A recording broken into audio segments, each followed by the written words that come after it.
These are very nice sounding speakers. I bought these years ago from a local shop which was moving to another building, and I went and asked if they could sell these to me. These were mounted on the walls pretty high, and they said yes, and they even helped unmounting them, and I paid 20 euros. But as you can see, these are in pretty rough condition right now. These have worked fine, even though the drivers are a bit punched down.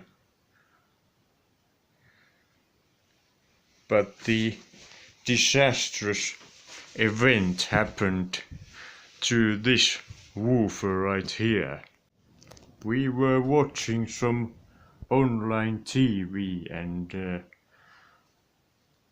somehow the ads on those shows are quite loud, much louder than the show itself, and the bass was kicking so hard that this part which holds the voice coil just separated, and the speaker became very loud and it was rattling like crazy. The left speaker is also much darker in color. I don't know if this was the original pair. These were the only two in there. It is quite hard to believe that the finishing was that different on the factory. But I have a plan to give this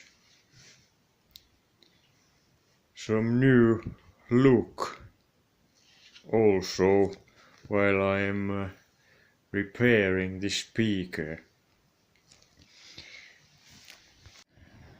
Now I'm going to take all the drivers off, and I will also do some testing to the crossovers, especially to the capacitors, because they are quite old now.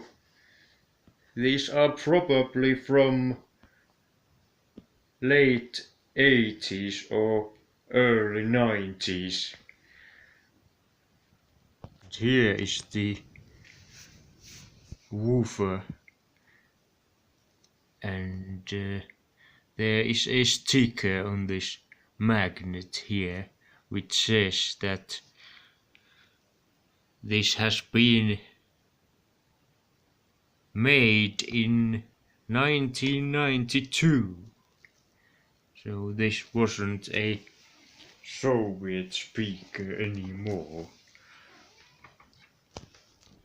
This is a pretty sturdy looking 8-inch driver with a cast aluminium body and a very large magnet. It says that this is an 8 ohm driver.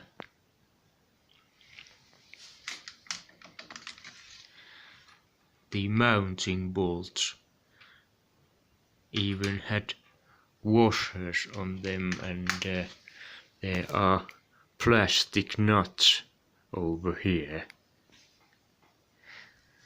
The construction of the cabinet is a bit weird, as there is some plywood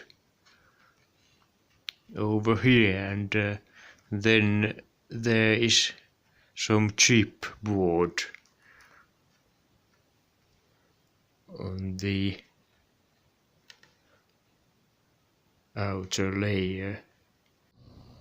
And this is the mid-range driver. It also says 1992.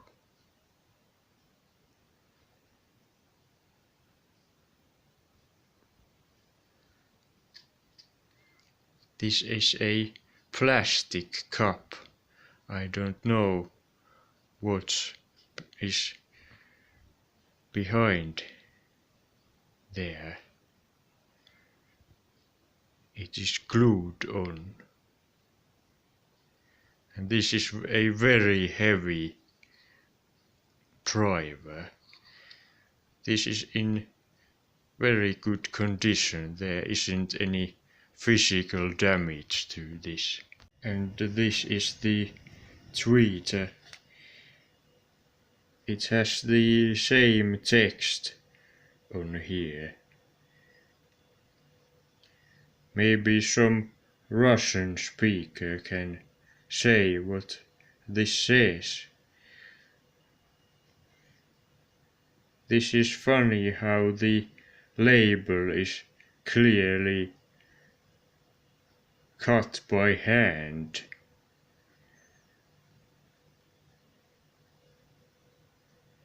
And glued on here.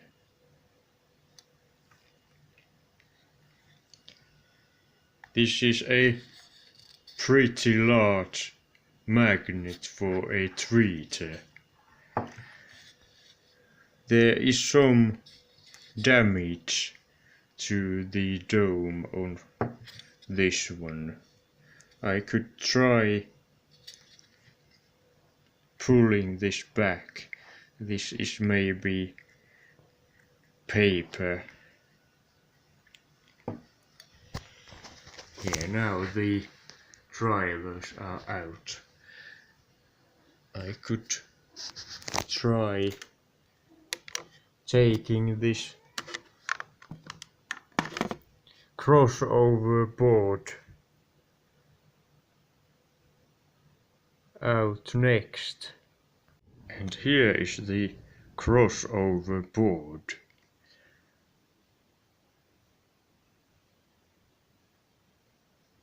This is actually pretty awesome board. It has some genuine Soviet-made capacitors.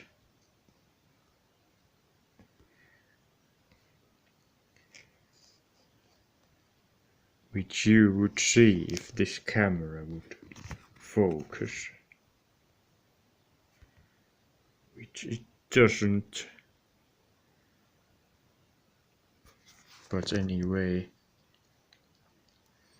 there is a large 22 mic cap over here, and two pairs of 2.2 mic caps, and one 1.8 mic, and 1.5, and two 3.3.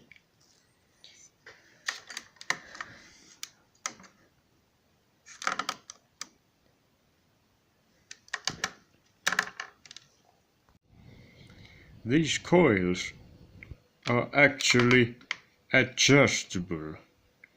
If you move this contact over here,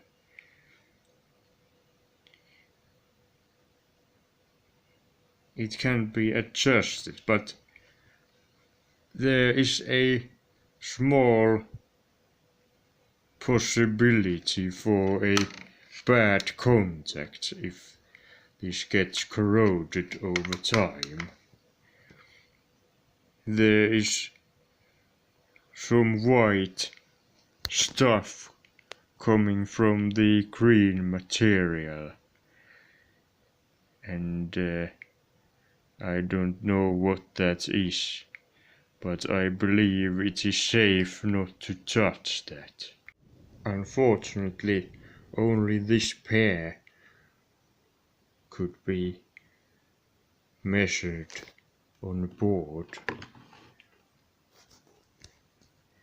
and these tested fine. They were 4.5 mics, which is almost spot on for those. But what it comes to the others, I have to desolder one end. All the capacitors are disconnected, which are needed, and now I can test them, and if I see any problems I will replace those and fix the other board as well. But if there aren't any problems, then I will just put this back. So, what can be said about the Soviet capacitors? Well, I'd say these are pretty good. They are all very close to the specification. The biggest difference was this.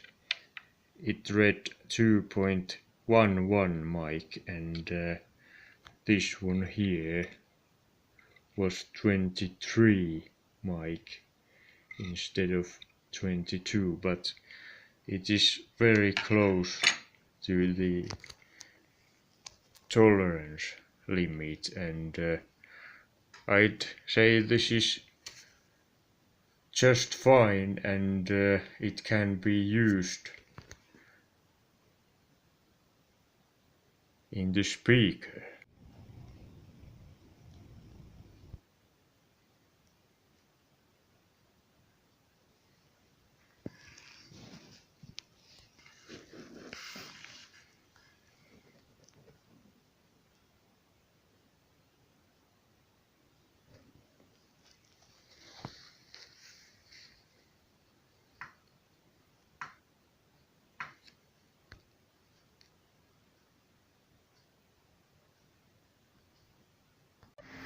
And here I am working with the boxes.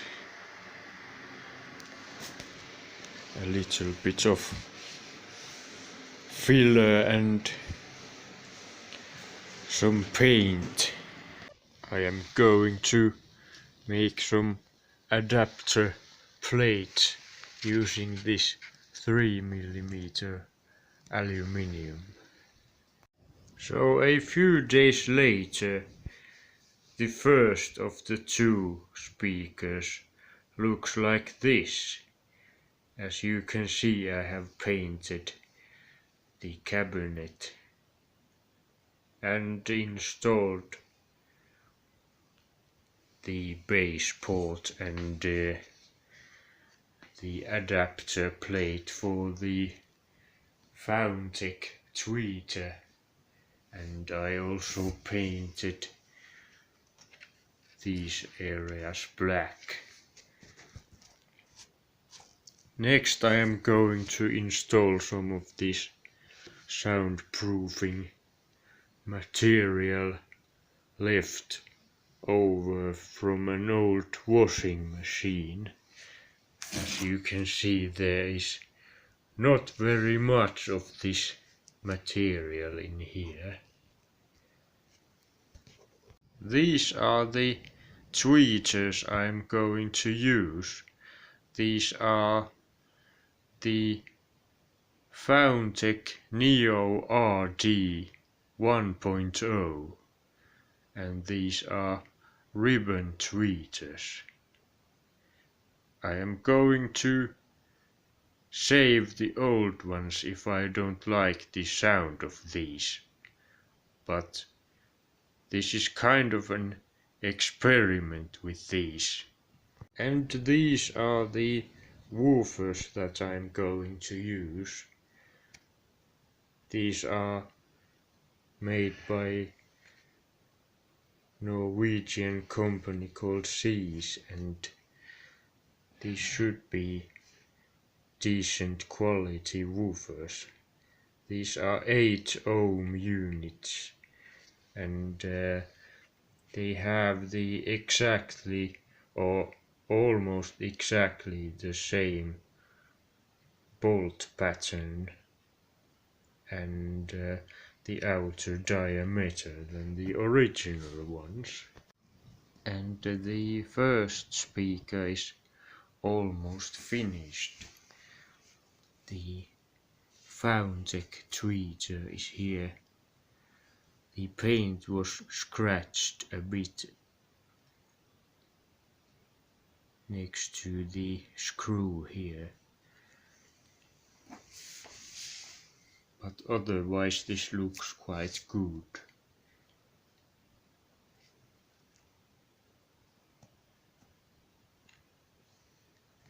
The mid-range driver is still the original one. And here is the first one finished. I won't do any sound checks before I finish the other one. And here is the finished pair. I had a little bit of bad luck with this one, which also had the damaged woofer.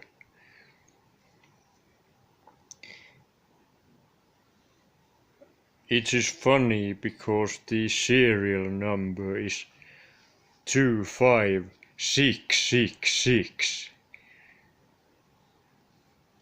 It had all kinds of problems with the cabinet. It was a bit darker, and when I was painting it, there was some kind of water-based brown dye coming through the paint. So here is the test setup. Those heavy PA speakers are not in use. They are just nice stands for these Estonia speakers. I usually don't like to paint the interior elements white. I like the color of the wood. But these look quite nice actually in here.